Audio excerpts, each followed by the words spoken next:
요즘 방송에서 제공하는 투자 정보는 투자 판단에 대한 조언입니다. 방송에서 제공하는 주식의 가치, 가격 상승 및 가격 하락에 대해서는 방송사에서 보장하지 않습니다.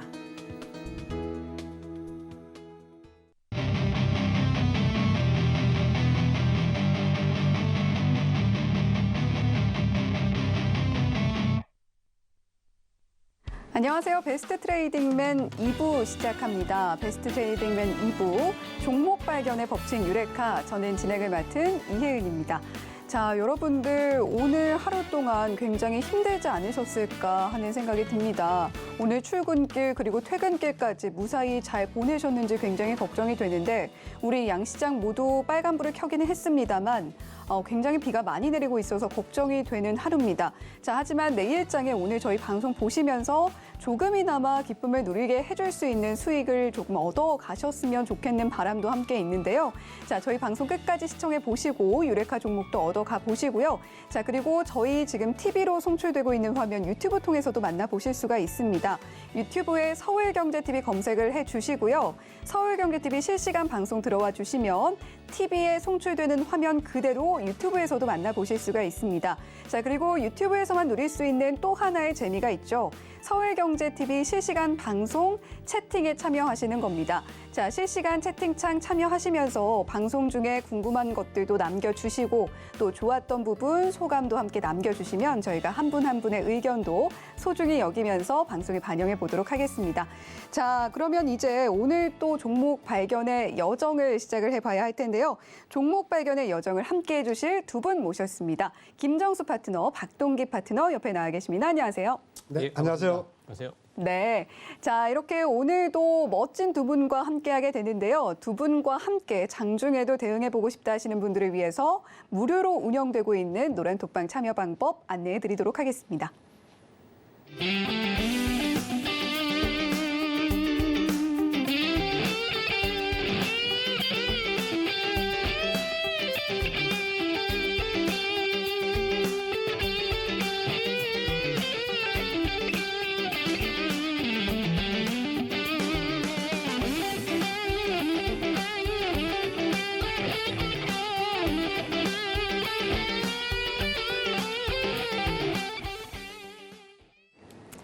네, 이렇게 정말 섹터도 잘 봐주시고 종목 발견의 여정을 함께할 두 분과 내일 장중에도 함께하는 방법 안내를 해드렸는데요.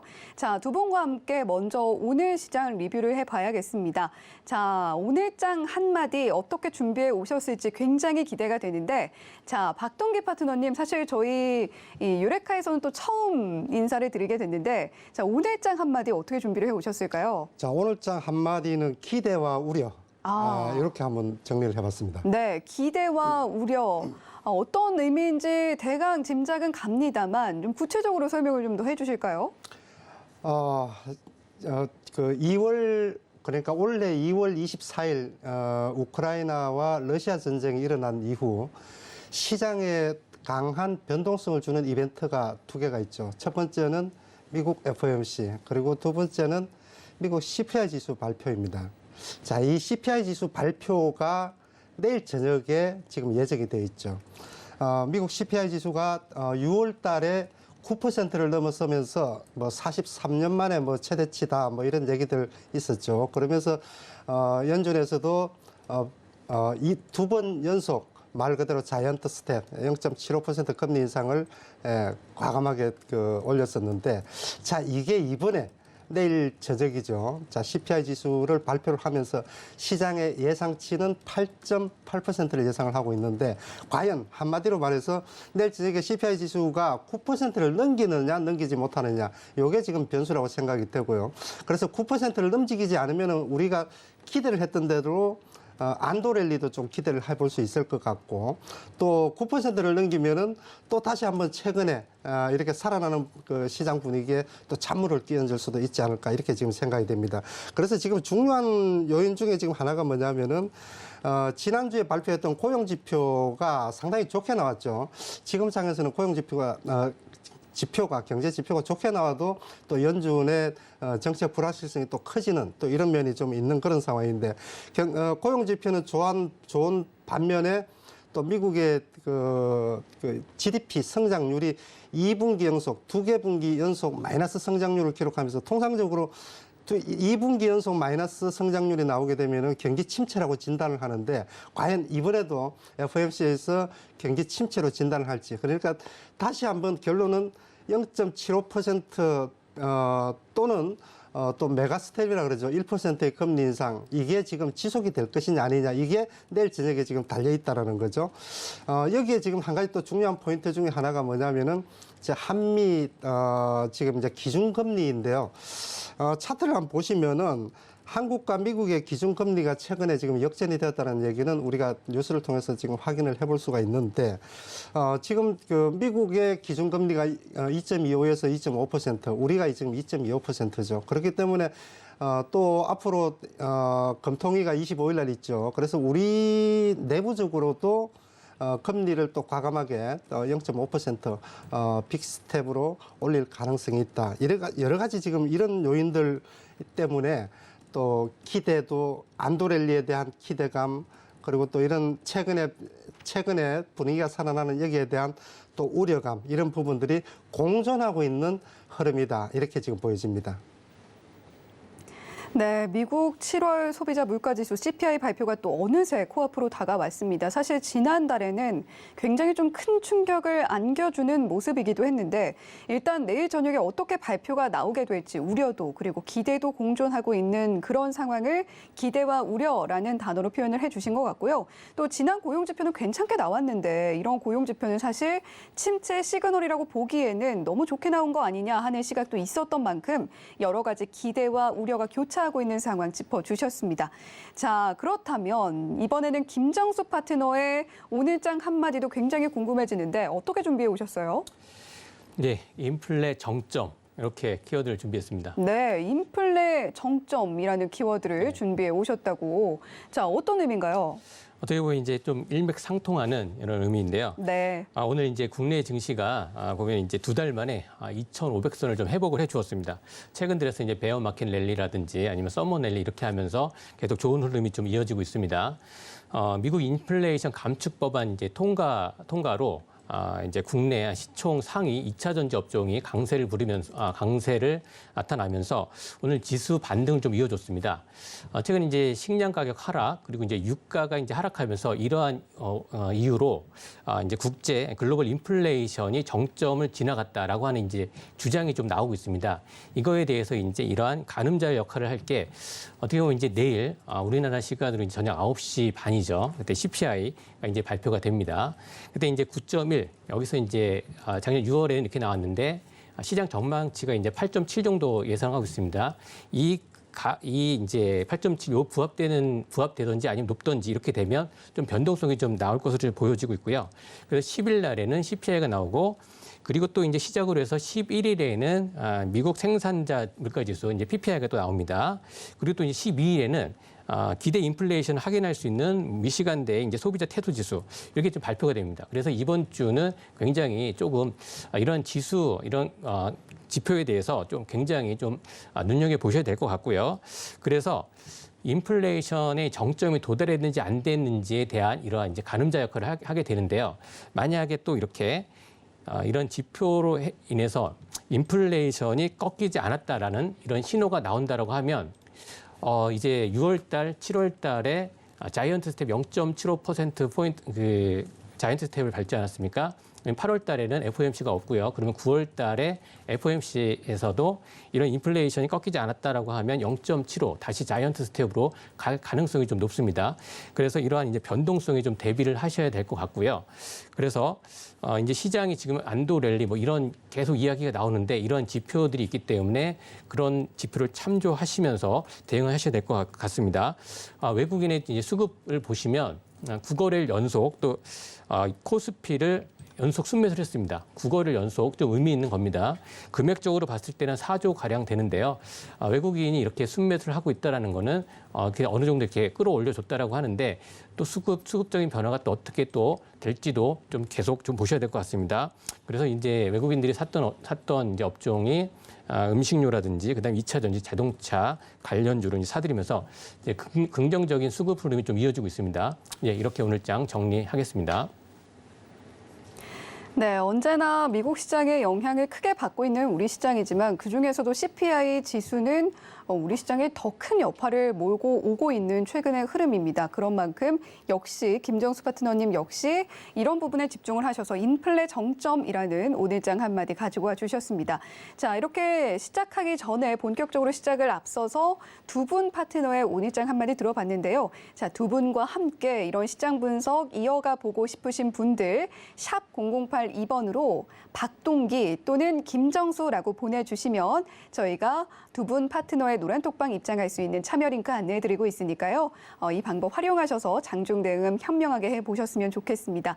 자, 그러면 이제 본격적으로 종목 발견의 여정을 내딛어 볼 텐데요. 자, 첫 번째 마켓 키워드 어떤 키워드 가지고 와주셨을지 굉장히 기대가 됩니다. 자, 박동기 파트너님이 먼저 준비를 해주셨다고 하는데요. 자, 마켓 키워드 공개해 보겠습니다. 자, 첫 번째 마켓 키워드입니다. 미워도 다시 한번이라는 키워드 가지고 와 주셨는데, 자, 뭘 미워도 다시 한번 살펴봐야 된다는 의미인가요? 많은 사람들을 힘들고 괴롭게 했던 바이오 섹터. 예, 바이오주 네. 미워도 다시 한번 보자. 네, 너무 좋은 한마디 가져와 주신 것 같습니다.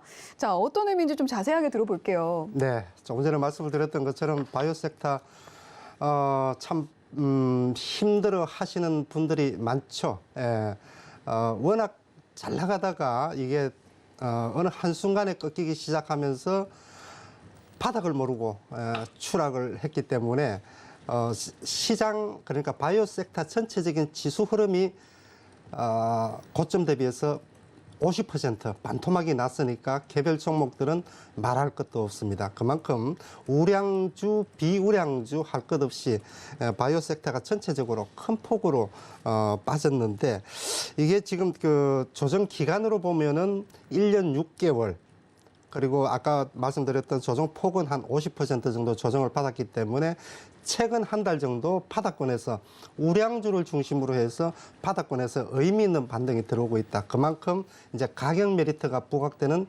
시점까지 빠졌다. 주식 격언에 그런 말이 있죠. 많이 빠진 것보다 더 큰 호재는 없다. 이런 얘기들이 있는데요. 그게 지금 바이오 섹터에 맞는 얘기가 아닐까 이렇게 지금 생각이 됩니다. 그만큼 이제 바이오 섹터는 전체적으로 차트를 한번 볼까요? 섹터 전체적으로 제가 한번 간략하게 한번 보도록 하겠습니다. 자, 차트를 지금 한번 보시면은 코스닥의 제약 바이오 섹터 섹터 지수 차트인데요.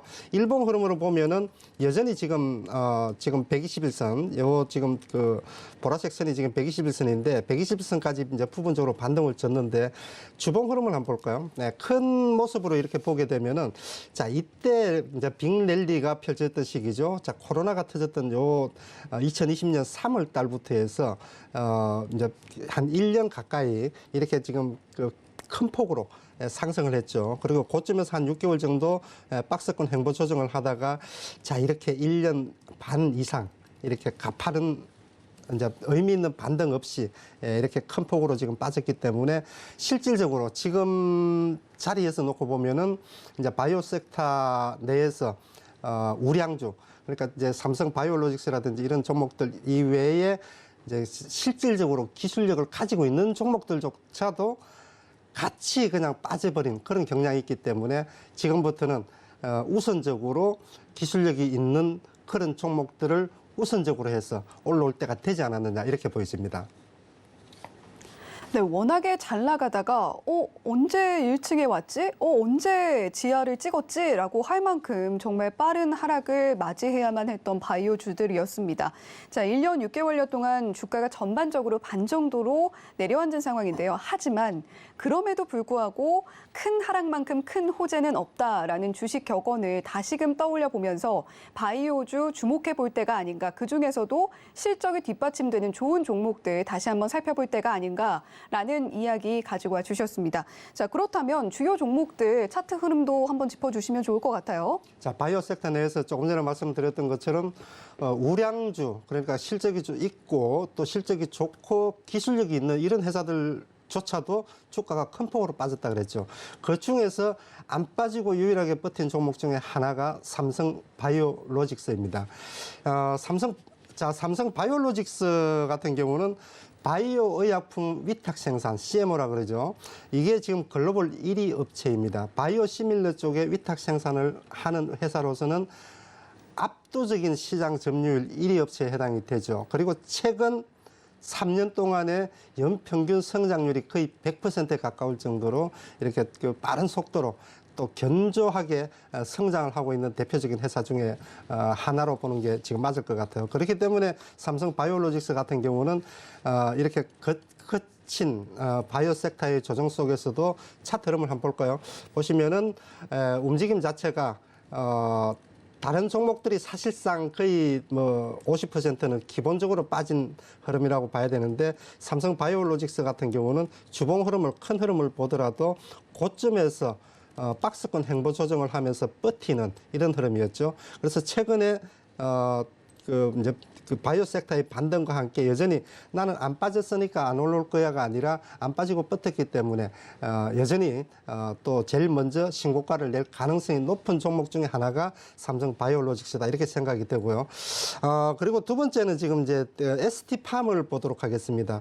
자, ST팜 같은 종목도 눈여겨봐야 될 그런 이제 종목 중에 하나다 이렇게 지금 생각이 되는데, 자, 이 종목 같은 경우는 이번에 지금 그 화이자나 모더나에서 mRNA 백신을 만들면서 mRNA가 이제 꽤 유명해졌죠. 모든 분들이 이제 mRNA 해도 뭐 구체적으로 몰라도 뭔지는 알겠다라고 이렇게 얘기를 하시는 분들이 많은데, 이 mRNA 치료제에 올리고 핵산 치료제라는 원재료, mRNA의 원재료 의약품을 만드는 데다가 mRNA 기술이 상당히 단계별로 이렇게 고난이도 단계가 있다 그래요. 의약품, mRNA 치료제 의약품을 만드는데 여기에 들어가는 단계별 모든 원천 기술을 가지고 있는 회사가 ST팜입니다. 그렇기 때문에 올리고 핵산 치료제에서 캐시카우를 확보를 하고 앞으로 mRNA 치료제 쪽에서 지금 이제 백신도 만들고 있는 그런 상황이지만 앞으로 mRNA 치료제 쪽에서 뭔가 한번 기대를 해볼 수 있는,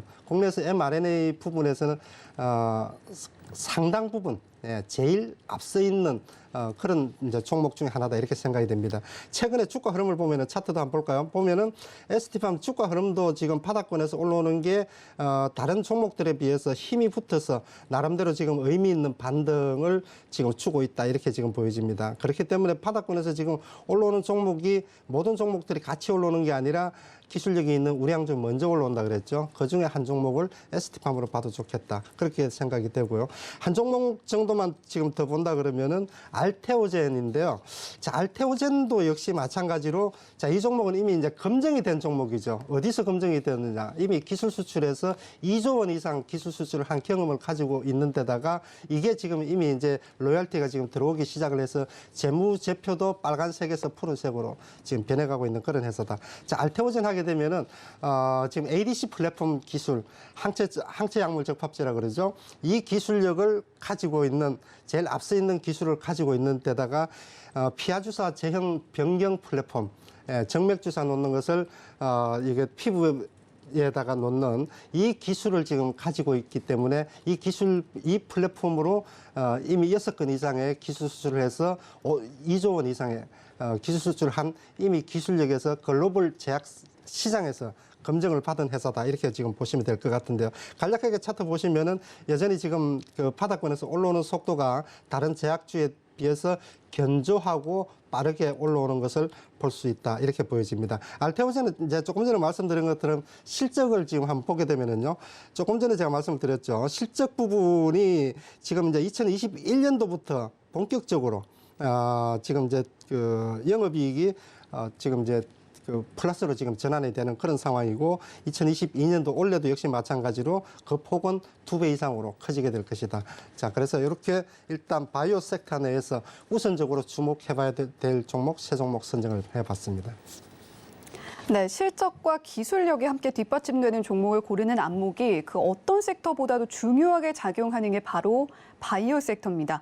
그런 종목들 무엇이 있는지 함께 짚어주셨는데 그중에 하나가 탄탄한 점유율을 바탕으로 상반기 매출 1조 원을 돌파한 삼성 바이오로직스였고요. 실적에 더해서 앞선 기술력이 돋보이는 ST팜 그리고 알테오젠 등 종목도 함께 봐주셨습니다.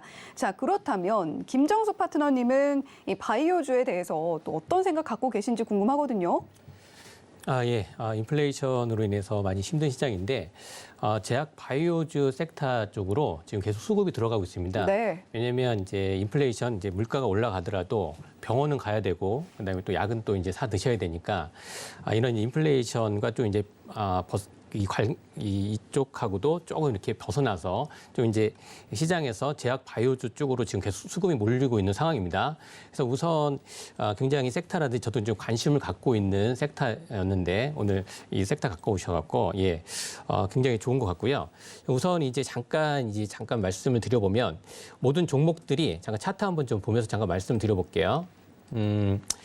우선은 수급적인 부분 먼저 말씀드려보겠습니다. 지금 갖고 오신 종목들은 다 실적이 앞으로 이제 계속 좋아지는 그런 흐름이 지금 나타나고 있고요. 먼저 이제 수급적인 부분을 봤을 때 삼성 바이오로직 같은 경우도 보시면 외국인 기관이 굉장히 지금 많이 지금 수급을 하고 사들이고 있습니다.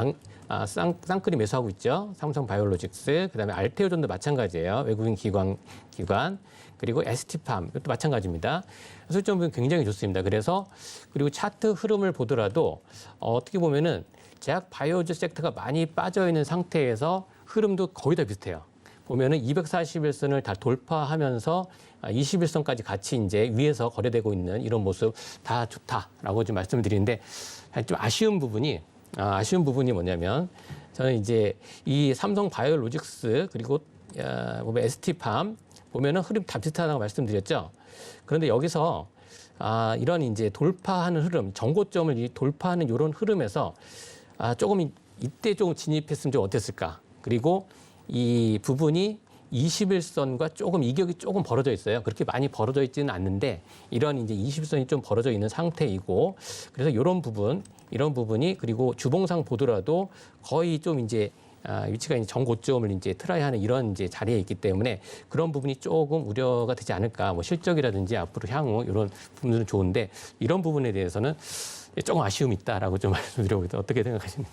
예. 단기적으로 이제 바닥권에서 이제 선도주들 같은 경우는 꽤 많이 올랐습니다. 20% 이상씩 지금 올랐기 때문에.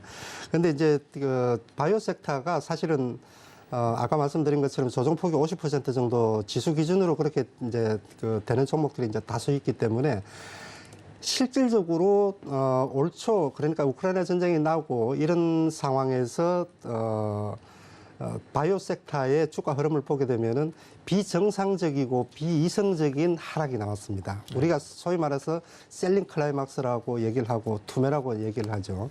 이제 이런 부분들이 정상화되는 과정이기 때문에 완전 바닥권에서 내가 못 샀기 때문에 지금 이미 이제 빠진 폭, 그러니까 빠진 폭을 생각하지 않고 오른 폭만 생각한다 그러면은 굉장히 부담스러울 거예요.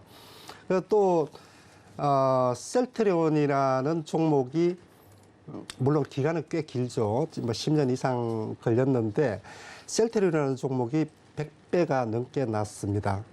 실제로 이제 10배 이상 나는 종목들이 바이오 섹터 이외에는 없어요. 빠질 때도 무섭게 빠지지만 올라갈 때도 매우 무섭게 올라가는 게 바이오 섹터다. 그런 네. 매력이 있는 게 또 바이오 섹터지 않느냐. 저는 그렇게 보여집니다. 네.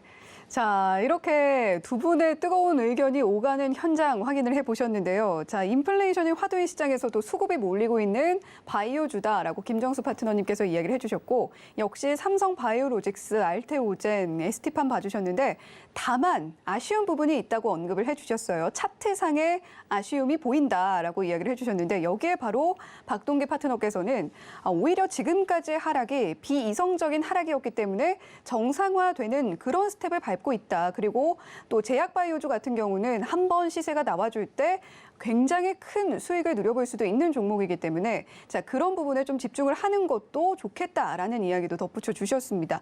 자, 이렇게 바이오주에 대한 이야기 뜨거운 토론과 함께 짚어봤고요. 자, 두 번째 마켓 키워드 넘어가기 전에 박동기 파트너와 장중에도 함께 할 수 있는 방법 안내를 해드릴게요. 샵 0082번으로 박동기라고 보내주시거나 또는 하단에 나오고 있는 QR코드 보이실 텐데요. 이 QR코드 기본 카메라 앱 스캔을 통해서도 연결이 되고 있으니까요. 두 가지 방법 충분히 활용하셔서 노란톡방에서 장중 현명한 대응해 보셨으면 좋겠습니다.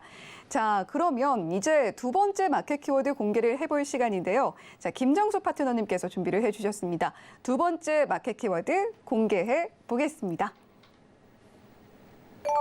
네, 두 번째 마켓 키워드입니다. CBDC 가지고 와 주셨는데 CBDC 중앙은행 디지털 화폐죠. 자, 오늘 1.82% 상승하는 흐름을 보여줬는데 자, 한국은행도 올 하반기부터는 금융기관과 이 CBDC 연계 실험을 수행하겠다라는 이야기도 나와 있는 상황입니다.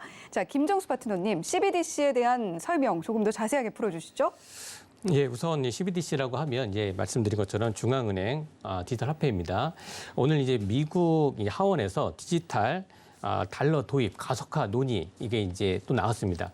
이 디지털 화폐 관련돼서 CBDC는 계속 시장에서 잊혀질만 하면 또 나옵니다. 한 두 달 전, 아니 한 달 전에도 계속 이렇게 시장에서 순환매로 좀 돌아가고 있어요. 한번 정리를 해보면 오늘 같은 경우는 지금 민주당하고 공화당 양 당에서 지금 하원 의원들이 중심으로 연준이 디지털 달러 이제 도입 속도를 좀 높이자 이런 이제 해야 된다는 논의가 급물살을 탔습니다. 그래서 해당 의원들이 지금 의원들이 소속된 그 하원 뭐 금융서비스위원회는 이르면 이게 좀 다음 주입니다. 다음 주에 법안 표결에 돌입할 것으로 좀 전해지고 있습니다. 이게 보면 이제 중국에서는 위안화 디지털 이쪽이 좀 디지털 위안화가 굉장히 빠르게 지금 이루어지고 있지 않습니까? 그래서 미국에서도 어떻게 보면 달러가 기축통화인데 이러한 이 지위가 위태로울 수가 있으니까 있기 때문에 빨리 디지털 달러를 진행을 하자 이런 부분이 좀 오늘 좀 시장에서 부각이 되었고요. 그 전에는 또 어떤 이슈가 있었냐면 여러분들 한번 되짚어 보시면 제가 여기 나와서 계속 말씀드렸을 거예요. 기억하시는 분들은 있으실 겁니다. 유럽 중앙은행에서도 1조에서 1.5조 유로 규모의 디지털 유로를 발행을 좀 예상하고 있습니다. 계속 나왔던 거고 그래서 이런 부분이 계속 이루어지고 있고요. 그리고 한 두 달 전인가요? 두 달 전에 한 5월 달로 기억하고 있는데 테라 붕괴, 루나 사태 기억하고 계시죠? 하루에 99.9%가 좀 하락하는 이러한 사태 때문에 이 중앙은행에서 이제 암호화폐 산업의 안정성을 좀 위해서 디지털 통화를 만들어야 한다는 좀 목소리가 나왔습니다. 그러니까 이제 그러니까 이제 그 테라의 붕괴, 루나 사태로 인해서 이제 신뢰할 수 있는 CBDC를 필요성을 더욱더 커진다라고 했습니다. 그래서 우선은 이 CBDC를 다시 한번 좀 언급을 해드리면 이 중앙은행을 뜻하는 이게 이제 컨트롤 뱅크라고 하고요, 디지털 화폐, 이제 디지털 커런시라고 하죠. 그래서 합쳐진 용어로 비트코인 등 민간 가상화폐와는 달리어 각국 중앙은행에서 발행한 디지털 화폐를 말합니다. 그렇기 때문에 실물 명목화폐를 뭐 대체하거나 그리고 이제 보완하기 위해서 각국 중앙은행이 좀 발행을 하는 거예요. 어떻게 보면 이제 비트코인이라든지 이런 가상화폐 같은 경우는 탈중앙하지 않습니까? 그런데 CBDC는 중앙은행에서 발행한 디지털 화폐를 뜻하고요. 그래서 여기에서 디지털 화폐 같은 경우는 내장된 칩 속에 액수가 기록되어 있고요. 그 물품이나 서비스 구매 시 사용한 만큼 이렇게 차감이 되는 전자화폐를 가리킵니다. 그래서 이런 부분 CBDC 같은 경우는 블록체인 기술을 좀 같이 블록체인이나 분산, 분산 원장 기술 등을 좀 이용을 하고 있고요. 이제 암호화폐와 조금 유사한 부분이 있지만 중앙은행이 좀 보증을 합니다. 중앙은행이 보증을 하고 있다는 점에서 비트코인이나 그다음에 민간 암호화폐보다 안정성이 좀 높습니다. 그래서 지폐처럼 가치 변동이 좀 거의 없다라는 점에서 실시간으로 좀 가격 비트코인 같은 경우는 굉장히 변동성이 크지 않습니까? 이렇기 때문에 이런 차이가 있다는 거 좀 아시면 아시고 CBDC는 시장이 항상 갈 때마다 한 번씩 이렇게 돌아오니까 이런 점을 좀 주목해서 보시면 좋을 것 같습니다. 네, 이렇게 정리해 보겠습니다. 네, CBDC 바람 미국에서 흘러들었는데요. 다음 주쯤에 미국에서 추가로 본격적인 논의가 진행이 될 것이다라는 이야기 짚어주셨고 가상자산 투자하는 분들 굉장히 많으실 걸로 생각이 됩니다. 하지만 멀리 찾을 필요 없이 루나와 테라 사태를 보면서 불안감을 키우는 분들도 굉장히 많으실 것 같은데요. 그런 의미에서 계속해서 필요성이 부각되고 있고 CBDC와 기존에 또 가지고 있던 그런 시장에서 유통이 되고 있는 가상자산과의 차이점도 함께 짚어주셨습니다. 잠시 후에 김정수 파트너께서 관련주들 어떻게 가지고 오셨는지 더 이야기 들어보기로 하고 그 전에 앞서서 박동계 파트너께서는 이 CBDC 관련주들을 어떻게 생각하시는지 굉장히 궁금해요. 네, 관심을 가져볼 만한 중요한 포인트라고 생각이 됩니다. 네. 지금 얘기하신 대로 이제 중앙은행에서 보장을 하는 지금 나와 있는 우리가 알고 있는 가상화폐하고는 조금 성격 자체가 다르죠. 그렇기 때문에 본격적으로 이게 이제 나오게 된다 그러면은 아마 관련주들이 가상화폐 관련주들 들썩이는 것처럼 또는 그건 못지않게 크게 들썩일 수 있는 그런 그 섹터가 아닐까 이렇게 생각이 됩니다. 그래서 이제 작년에 중앙은행에서 이게 그 모의 실험을 했다라고 제가 얘기를 듣고 있어요. 네. 그게 지금 완료가 됐나요? 그 부분은 이제 계속 이제 시범 운영을 하고 있고요. 그 부분은 이따가 한번 자료 보면서 다시 한번 말씀드려보겠습니다. 네, 그렇습니까? 네. 하여튼 어쨌든 뭐 충분히 앞으로 관심을 가져볼 만한 섹터다. 뭐 그렇게 생각을 합니다. 네, 앞으로 연구가 어떻게 진행되는지 함께 분명히 살펴봐야 하겠지만 충분히 관심을 갖고 지켜볼 만한 섹터라고 보고 있다라는 의견 덧붙여 주셨습니다. 자, 김정수 파트너님, 그렇다면 뭐 앞서서도 뭐 설명 추가로 해주신다고 하셨는데 관련주들 보면서 더 자세하게 짚어주시죠. 예, 우선 관련주 보기 전에 잠깐 자료 한번 보고요. 네. 들어보도록 하겠습니다. 예, 자료 한번 띄워주시면요. 예, 이제 중앙은행 디지털화폐 요거 한번 보시고요. 이렇게. 보시면 이제 기사 내용을 잠깐 이제 말씀을 드리면 주요국에서 CBDC 도입을 지금 계속 추진을 하고 있습니다. 아까 이제 유럽 쪽에서도 말씀을 드렸지만 지금 우크라이나 전쟁, 태풍의 눈이 된 러시아 우크라이나 전쟁으로 주요국이 CBDC 도입을 앞당길 수가 있다라고 합니다. 계속 이렇게 기사가 계속 나온다라고 하는 거는 뭔가 이렇게 된다라는 거예요. 그래서 보면은 이제 러시아 우크라이나 전쟁이 전 세계에 태풍의 눈이 되고 있다라고 합니다. 지고 있죠. 그래서 이 전쟁 여파는 단순히 물가 상승, 뭐 인플레이션이 끌어올리는 경제 성장세를 악화시키는 데 그치지 않고 있고요. 그다음에 러시아 우크라이나 전쟁 계기로 주요국의 중앙은행 이제 디지털 화폐를 도입, 지급결제 시스템을 시대 본격적으로 이제 한층 빨라질 수 있다라는 기사가 계속 나오고 있습니다. 그래서 미 하원에서도 그런 이야기가 나왔던 거고요. 그리고 이제 아까 이제 파트너님 말씀해 주셨던 부분이 이 부분인데 한국은행에서 금융기관과의 CBDC 연계 실험 계속 수행을 하고 있는 겁니다. 작년에도 이제 했고요. 이제 이거는 8월 1일 오늘 이번 달 기사입니다. 22년도 이제 하반기 시작됐지 않습니까?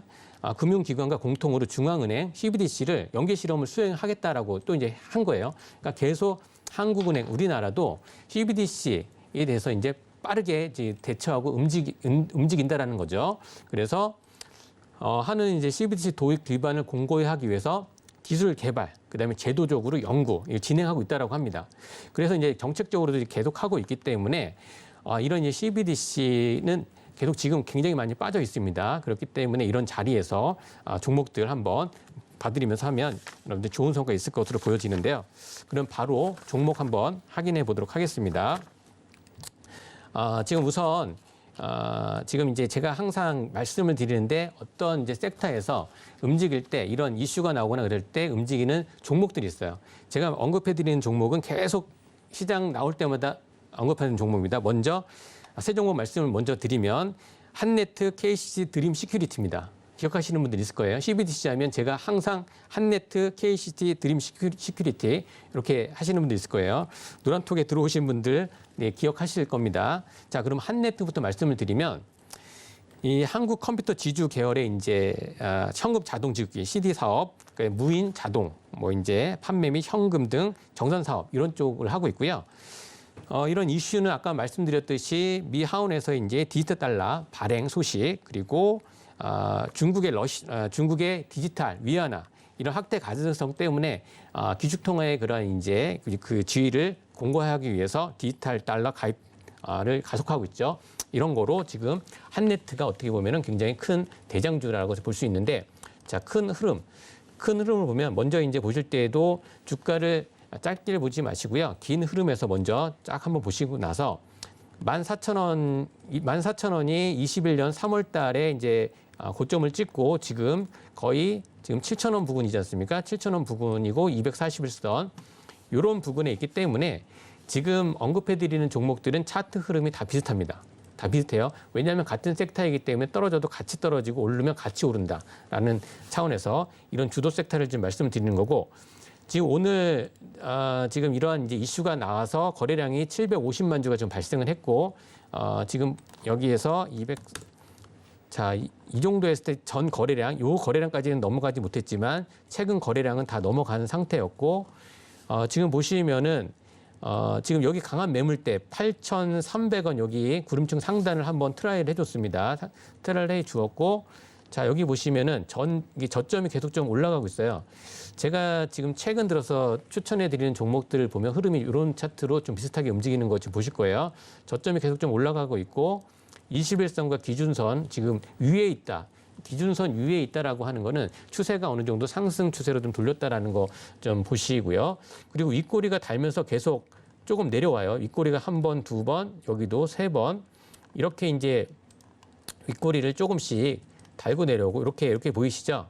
여기도 한번 윗꼬리 달고 내려왔고, 그런데 거래량은 계속 이제 줄어들고 있고, 오늘 좀 거래량이 750만 주 거래량이 좀 터졌습니다. 그러면서 강한 여기에 매물대를 한번 터치했다라고 봤을 때는 다음 주 정도에 이제 표결 그런 게 좀 예상이 된다라고 하지 않습니까? 그러면 그 전에도 한번 뭐라 그럴까요? 한번 트라이 할 수 있는 그런 자리라고 좀 볼 수가 있고, 그래서 이런 자리들 눈여겨보시고 한번 눌렸지만 한번 다시 좀 횡보를 하다가 다시 여기 자리를 트라이 할 수 있는 8,200원 요 라인대를 한번 트라이 할 수 있는 위치에 있다라고 좀 말씀드리겠습니다. 자세한 이런 자리들은 노란톡 들어오시면 더 안내를 해드리도록 하겠습니다.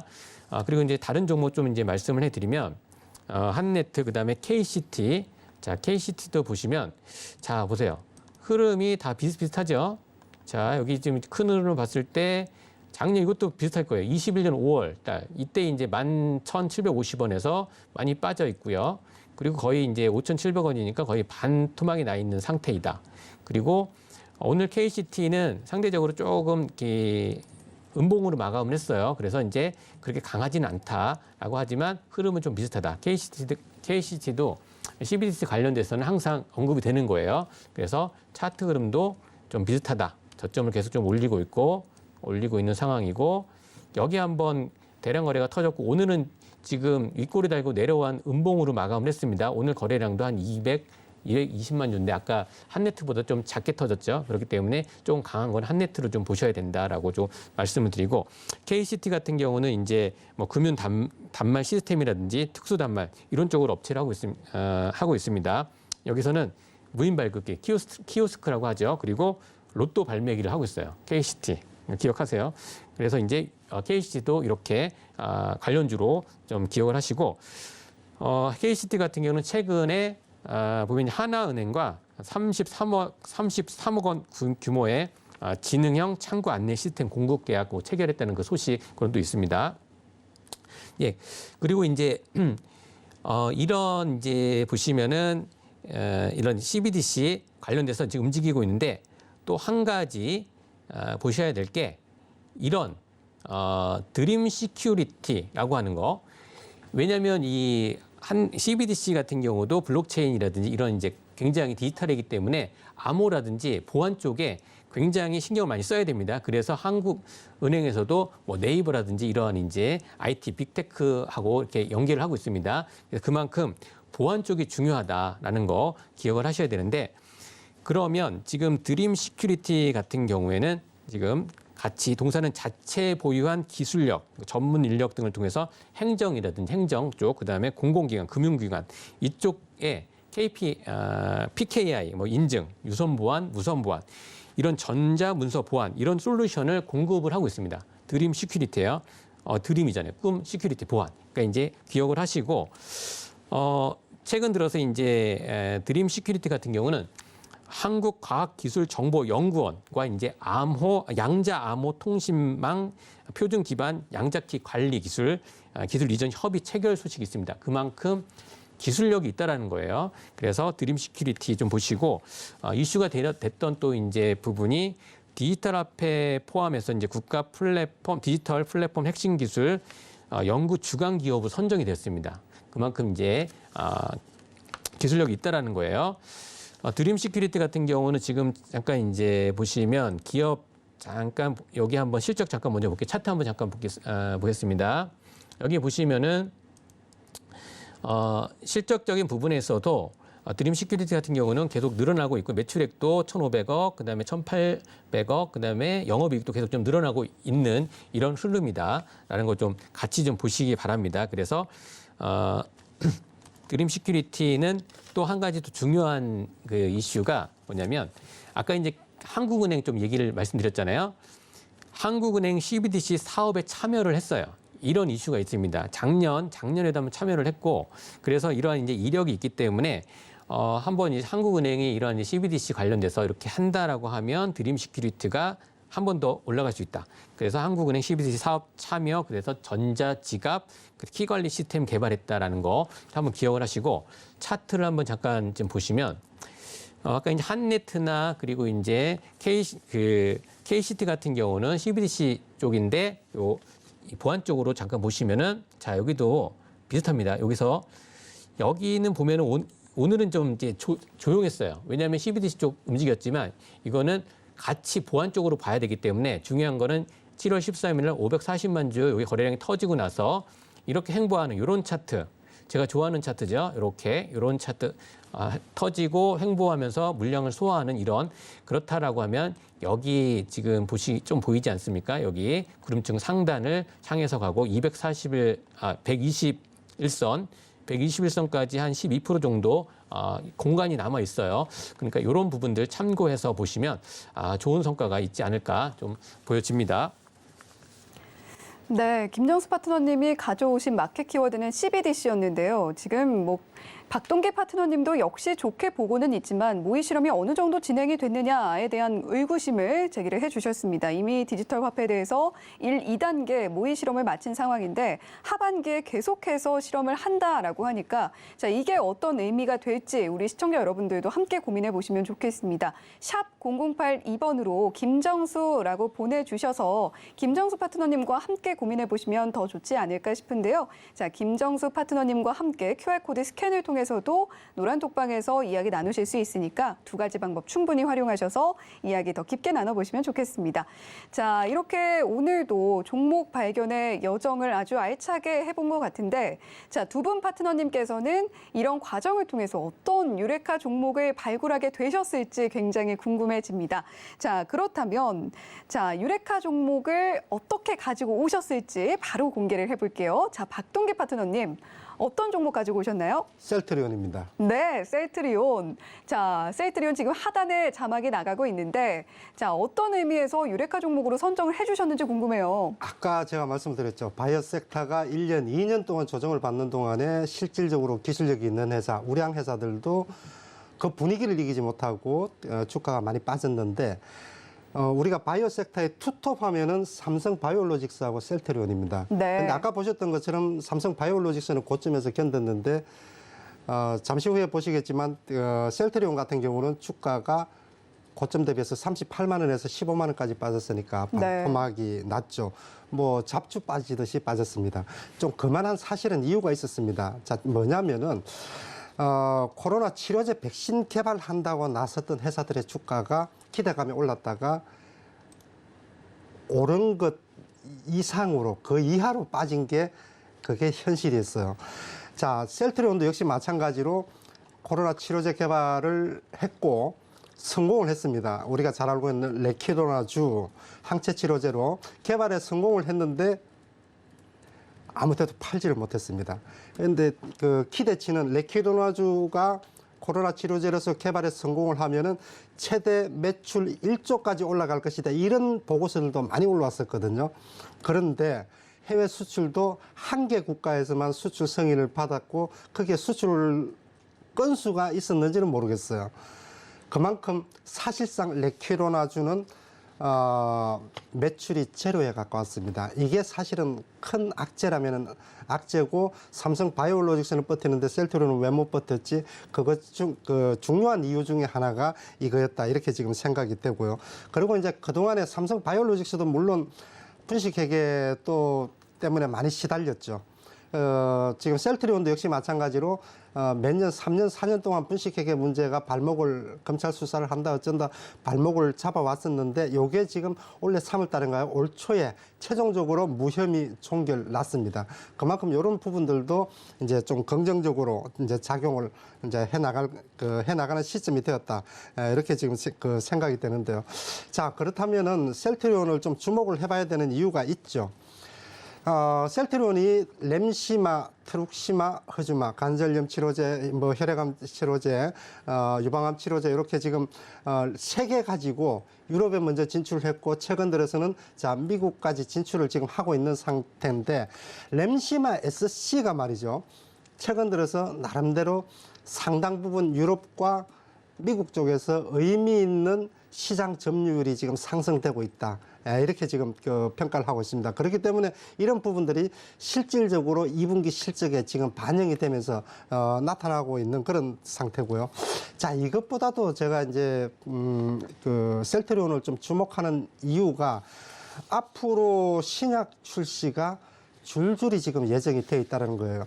지금 아까 말씀드린 렘시마, 트룩시마, 허주마, 자, 요게 지금 안정적으로 시장 점유율을 넓혀 나가고 있는 상황에서 앞으로 한 2년 이내에 적어도 신약 출시가 5개 가까이 또는 넘어설 가능성이 높다 이렇게 생각이 됩니다. 지금 자 차트를 한번 볼까요?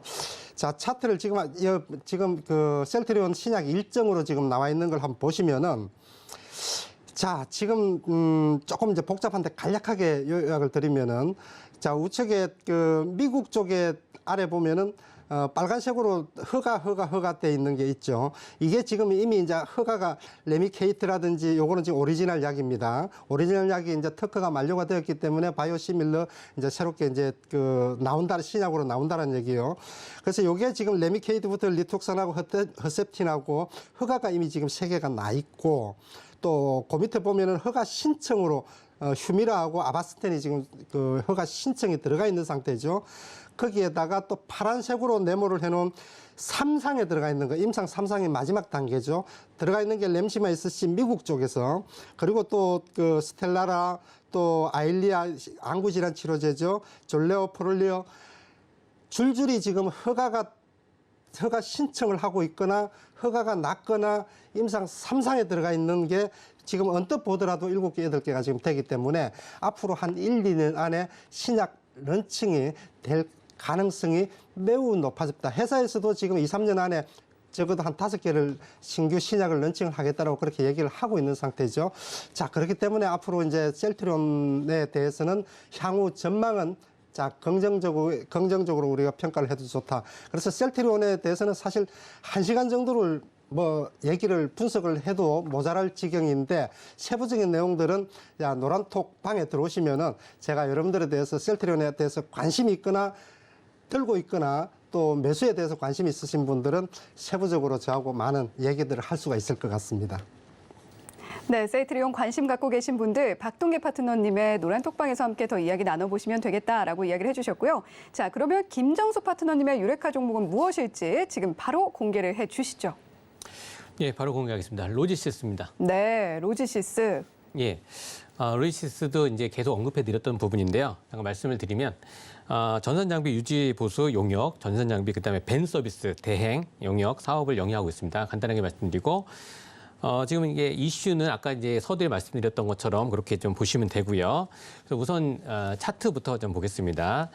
이제 보시면은 흐름은 다 비슷해요. 흐름은 다 비슷한데 로지시스 같은 경우 지금 오늘 말씀드렸던 부분은 시가총액이 한 좀 이제 1,000억 미만입니다. 지금 로지시스는 574억이에요. 그리고 다른 종목도 1,000억대 정도이기 때문에 한 번 움직이면 한 10% 이상은 튈 수 있다라는 거 좀 먼저 말씀을 드리고 앞으로 이슈가 있기 때문에요.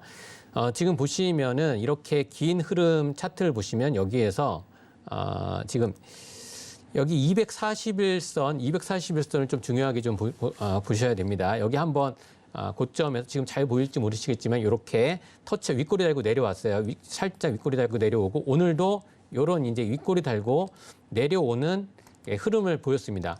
그리고 쭉 내려왔고 자 여기 보시면은 여기도 거래량이 한번 터지면서 거래 한번 또 쭉 흘러내렸습니다. 흘러내리면서 RSI가 30 밑으로 좀 빠졌어요. 여기 지금 한 번 빠졌다가 또 올라오고 한 번, 두 번, 세 번.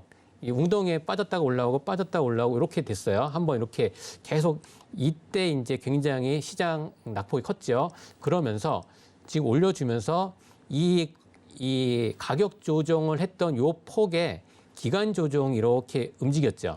그러면서 이 물량을 조금씩 소화하는 과정에서 거래량도 좀 줄어져 있고 그러면서 오늘 굉장히 큰 거래량이 좀 발생을 했던 560만 주의 거래량이 좀 터지면서 오늘도 241선을 지금 살짝 못 미치는 거기 윗꼬리 딱 달고 내려왔습니다. 장중에 고가가 24%, 그다음에 종가가 11% 정도 이렇게 하면서 여기 강한 구름대를 한번 그 종가상 비슷하게 지금 터치하고 이 정도로 마무리됐습니다. 그렇기 때문에 앞으로 지금 주봉상 보더라도 지금 올라오는 흐름이고 월봉상 보더라도 여기 강한 이 구름층 하단에 여기 지지를 해주는 이런 모습들, 이런 이제 기술적인 부분들 말씀을 드리고요. 그래서 이 로지시스 같은 경우는 매수는 지금 오늘 이 종가 5,930원 요 부근에서 해주시면 되고요. 손절가는 조금 깊게 여기 보시면 한 5,000원 부근까지 좀 보시고 자세한 이제 목표가라든지 이런 부분들은 노란톡 들어오시면 더 자세하게 좀 안내를 해드리고 상황은 더 노란톡 들어오시면은 더 디테일하게 좀 말씀드리도록 하겠습니다. 네, 오늘의 유레카 종목 박동기 파트너님의 셀트리온 그리고 김정수 파트너님의 로지시스 두 종목 만나봤습니다. 오늘도 종목 발견에 여정 함께해 주신 두 분 파트너님 모두 감사드립니다. 감사합니다. 네, 본 방송에서 제공해드리는 정보는 투자 판단에 대한 조언일 뿐 해당 종목의 가치와 수익률을 보장하지는 않는다는 점 말씀드리면서 여기서 인사드리도록 하겠습니다. 오늘 밤 특히 호우 대비 잘 해주시고요. 시청해주신 여러분 고맙습니다.